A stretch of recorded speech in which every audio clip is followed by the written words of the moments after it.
Effective tax rate. What does that mean to you? When you hear effective tax rate, what does it mean? That's a new concept, newly introduced by our dear country, Nigeria. Oladejo Adeyemi is my name, and this remains Insight with Oladejo Adeyemi. So let's break this concept down. Before now, Nigeria didn't used to have such a regime. What it means is your effective tax rate, for the purpose of this video, I will call it ETR, right? Can be anything. And companies had the opportunity to look at available provisions of the tax law to optimize that effective tax rate. Now, with the introduction of the Nigeria Tax Act, there's now a standard that your effective tax rate should not be less than 15% as a company that is a part of a multinational enterprise, M&E group, or if your turnover is up to 20 billion and above.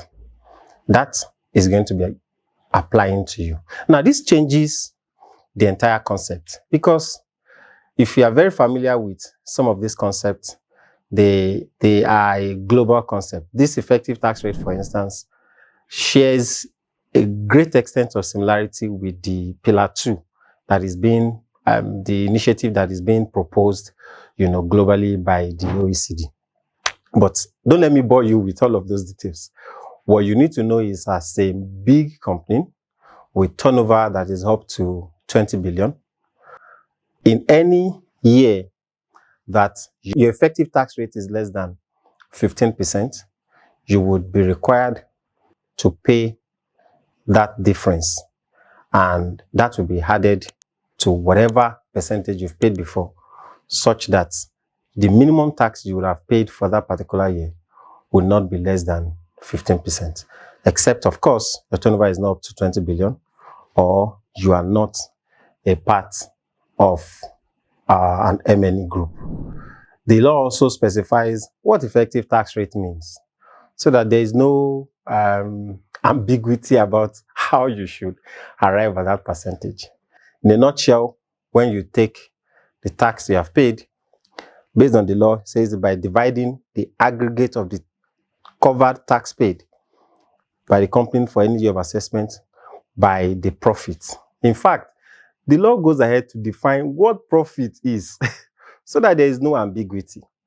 I think we've not had this extent of simplicity and clarity in the system. And as business owners, we are all looking forward to when all of this would begin implementation, so that we can start seeing the impact of this level of clarity. For you to ensure that you don't miss important discussions like this, you have to subscribe and keep following me on all of my social media platforms. So this is where I'm going to be drawing the curtain for now. I'll see you in the next episode. Bye.